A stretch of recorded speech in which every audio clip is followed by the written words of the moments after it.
Twin holder.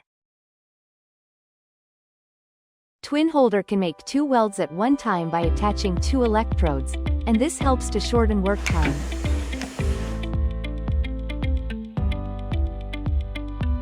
With the conventional 2-point holder, if the height of the attached electrode is different, normal welding cannot be performed.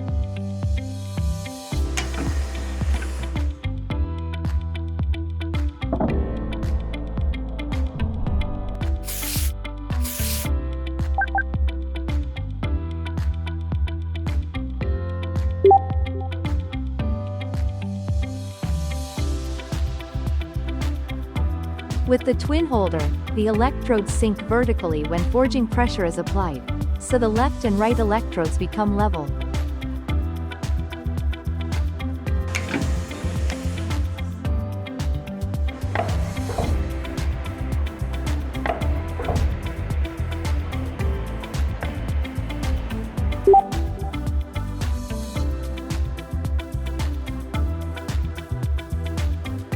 The horizontal contact between the electrode and the workpiece enables stable welding.